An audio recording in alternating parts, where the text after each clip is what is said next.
That's it. So yeah, just leave the charger on. So with the battery, yeah,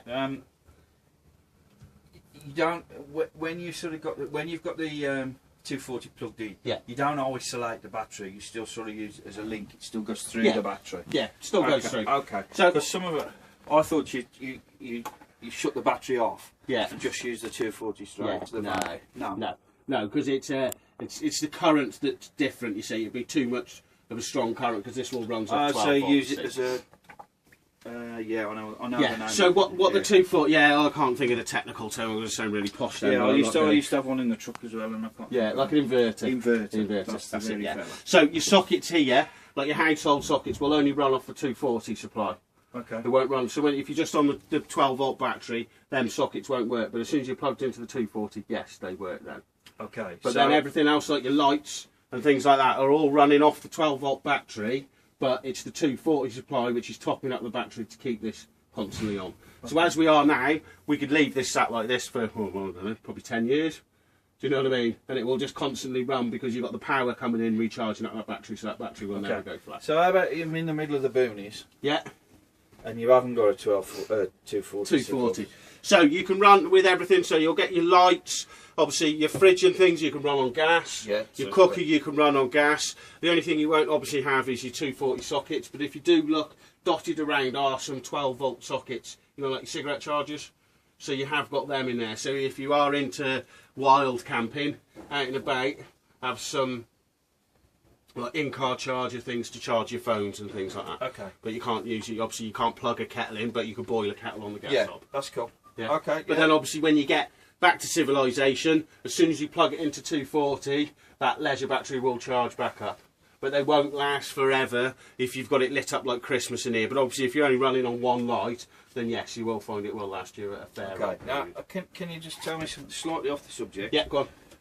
I was told that you couldn't use, if you bought a motor mover, yeah, you couldn't use it off the battery unless the battery was 110 amp. Yes, yeah, that's correct.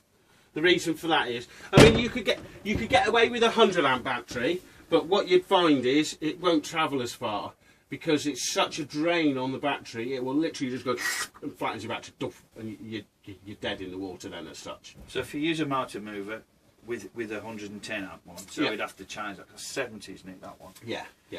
You'd have to, as soon as you zapped it, put it in, you'd have to charge it back up because it wouldn't have it. Really, yeah. They're designed for a short movement. So, like for now, so say for example, we'd be fine to move it from here, say to over where the green fence is over there. Not a problem. Okay. And vice versa, back. Yes. But if you wanted to say take it from here to, I don't know, say the front of our car park, it would definitely be flat before you got there. Oh, right. So they're designed as a short blast. Yeah, not a long period of it. But again, as soon as you plug your 240 back in, it'll recharge up the battery for you. Okay, that's cool. Okay. Yeah. So the only other ones on here is your red one is if you take it abroad, that's reverse polarity. It's not a button as such, it's just a light. So as soon as you plugged in, you know what the French light, they're a bit backwards. So as soon as you plug it in, the red light comes on. It's then you need to speak to either the campsite owners or a friendly couple nearby. It's either an adapter or a rewire of your leads and things. Yeah, we won't be doing that. No, that's all right, fantastic. And system shutdown is the black one on the end there. That simply isolates all your 12 volt system. So if you're leaving it for any period of time anywhere, you stick that shutdown, black one on the end, and that'll just isolate all your power then. So you know there's nothing in here that's draining off the battery when you're leaving it for any period. 12 volt fuses, 240 breakers. 12 volt fuse diagram and your 240 breakers as well on there. So you know which relates to which. Oh, those are like car fuses? Yeah. These are your 12 volt car fuses. Yeah. They're all on here. They're also labelled and colour coded so you know which is which. And then your 240 breakers, same as in your house. So if you're having any major problems, you know which one to look. Right. Yeah. Okay. Yeah. Got perfect.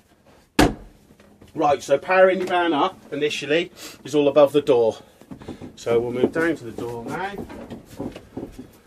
So it is as easy as. Well, I'll show you. Power off. What you'll see them two front lights are still on. Yeah.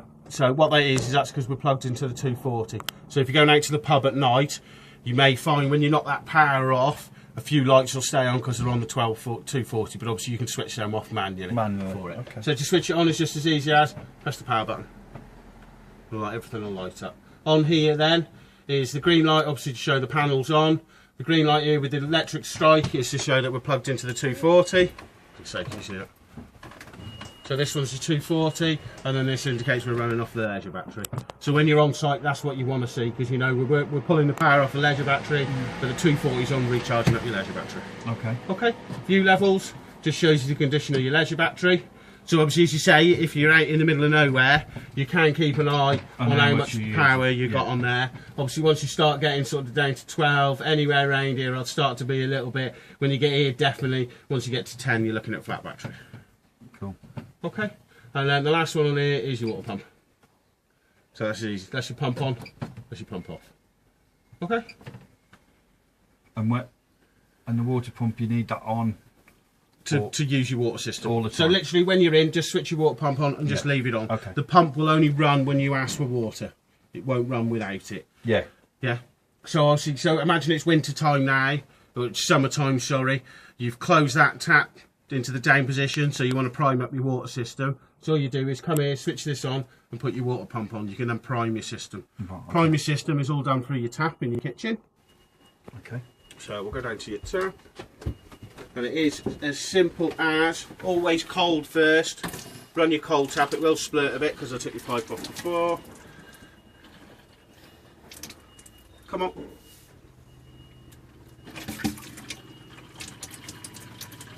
Right, and then once you've got constant running water like that, that's your cold water primed and ready to go. To do the hot, it's just as simple as come round to the hot, lift the tap up, and that's now priming your hot water system. What you'll find is, there's water in it now because I've already pre-primed it, but when you're starting off with nothing in it, it'll take about 2 or 3 minutes by the time it's drawn the water out the Akerol, into that tank, filled the tank up, and then pushed all the air out the system and come to here. As I say, this is the only thing you can damage. You need to make sure you've got constant running water on the hot side before you switch your water tank on. Yeah, Yeah? Okay, does that make sense? Yeah. Fantastic. So, that's your hot water, and obviously your hot water's on now. That is hot already, because the tank's on. As soon as you switch that button on, that's it running on electric. Okay, to operate your tank on gas is on the wall behind us here. So, if you think there's ultra store and ultra heat, think store is tank, so this is for your water tank, so this is to run it on gas. So it's as easy as the grey bit turns on the outside, turn it to the little flame, and then you'll hear it click because that's the gas igniting, and then you'll see a little green LED light in there. You see that? You just about see it. By way you can see that there. Yeah. If the gas doesn't light, it comes up with a red one in there, so you can see that it hasn't lit. If it hasn't lit, just knock it off and switch it back on again. If it still doesn't light again, it's then checking there you've got gas and you've got your gas switched on. Okay. Okay. The main difference between the gas and the electric is when you've got it running on electric, it'll just heat up to 70 degrees and that's it. But when you've got it on the gas, you can thermostatically control your water. So you can turn it down as low as 30 degrees, up as high as 70. Okay. Okay. And that's that off. So that's your water tank. Electric is on the button down there, and your gas is on the wall here. Mhm. Okay. And this one? This one is the electric for your fire. Okay. So obviously your fire are on gas. This is the electric. So as well as the gas burners, it's got electric elements in there. So to switch that on, again, it's just the grey one, and you've got 500, 1,000, or 2,000. Now the easiest way of describing them is think of Granny's old electric fire. So 500 is 1 bar, 1,000 is 2, and the 2,000 is all 3 bars lit. So that's just how quickly the fire will heat up. And then obviously round the outside ring is your thermostat control for the temperature. Okay. So if you get me, so if you've got it on 500 and that's number 9, that's the heat level that it'll heat up to. Obviously you can turn it down as low as 500 on 1. Okay, so that heats up the element. But then you've got to remember, so all that does is heat up an element in here, so it's just like in a coal fire at home. So all that's doing is the heat's just coming out of the fire here. To circulate the air, to blow it round, is turn the little button here on the top to A, and then set your fan speed, obviously 1 to 5. The fan will only kick in and start going faster when it's up to temperature. So if you imagine if you've got that cranked on 2,000 and number 9, you'll have to let this heat up to temperature before the fans will kick in to then blow it round the van for you. That comes out those holes then? Yeah, it comes out the various holes around the van, and then it also blows out the front of your fire here as well. Okay. Okay. So for the gas, it works the same. You have to click it to A for the blowers to work on the gas, for the heat again. But it's just as simple as turn it round, and you can hear it clicking now, so it's trying to light it. All you do is just hold it down. You'll hear it stop clicking. If you lift your finger off, if it starts clicking again, it's not lit, so just hold it back down again. But what you can do is if you catch it at this perfect sweet angle, you can see it through the bottom. So you hear there it hasn't lit. So again, just hold it down. It should have lit. And then if you look just at the perfect right angle, you will see the pilot light through there. Okay. But don't worry too much about these ones because they're cracking ones. You'll hear it ticking if it hasn't lit. And then again, it's obviously 1 to 10 for whatever temperature you want the fire on. Okay, so that's for heat. There is another setting on here, which is the button the other way around. So the little is supposed to be a hand, I think it is there. And what that does is a fan. So you hear it instantly kicks in now. So that's just a fan. All that's doing is drawing in air from outside and just circulating it round the van for you. So it's like a ventilation system, really. Okay. Okay, and then just knock that one off. That's it. Sorted? Yep. Yep. So that's hot water, gas and electric, and the fire, gas and electric. That make sense? Yep. Perfect. So I'll do your fridge next. So your fridge... This is your realm, oh sweetheart. Right, your fridge will run on gas or electric, and also the vehicle battery. To change them over, it's just this button on this side. So, you see, the little plug's obviously electric. The battery symbol is for your vehicle battery, and then obviously the flame Is for the gas. is for your gas. On the other side here, just changes the temperature. So obviously all 5 lit is the coldest the temperature it will go to. Obviously down to 1, which is the lowest temperature. I like my cider nice and cold, so I'll probably have it up on 5. So with your gas, you know your gas is lit when it's on that menu. If I put it on the vehicle battery now, if you put your gas on and it's flashing at you here, it means your gas hasn't lit. So to simply relight your gas, is just turn it off and turn it back on again. And that'll automatically prime and light the gas for you. Obviously I'm on vehicle battery at the minute because I've already lit your gas. But as you see now, when I put it on gas, it will automatically light up for you. That makes sense? Yeah? Yeah. So on gas and electric, is the fridge working at its optimum. On the vehicle battery, it just holds the temperature.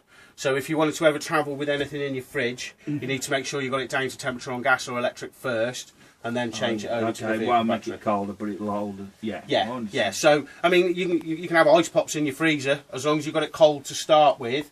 You know you can drive down the road and they'll stay cold, but it won't drop the temperature of the fridge as such. So all you need to do is, you can even do it before you go to your vehicle, is change it over, put it on vehicle battery. As soon as we're plugged in at the front, it will power up your fridge and you're set and you're ready to go. Okay. Okay. And then Well, obviously that's running on. that's vehicle battery at the minute. We want it on electric, don't we?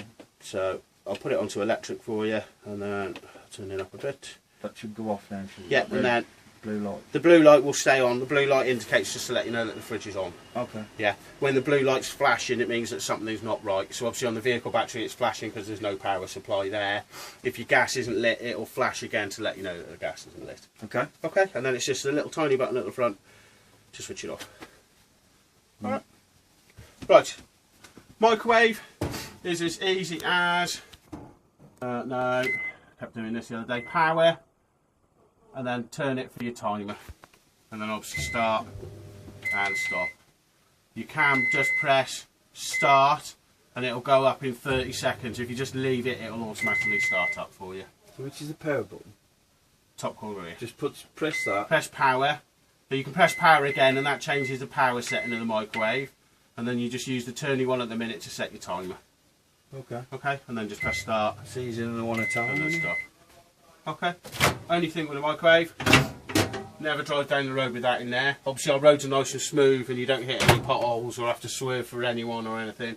If that jumps out, obviously hits your cooker lid or bounces off any of these are really expensive, this isn't. So you can either wrap it in a towel and keep it in your sink, or you can just wedge it, stick it underneath one of your cushions there. Yep. Oops, Got that. Hook myself on my cooker. So your cooker, you've obviously got the lovely electric ring, which is 1 to 6 on here. That'll only work obviously when your 240's in, because obviously it's a massive power drain. 12 volt battery would never run that. All your gas hobs are these 3 here. It's just as easy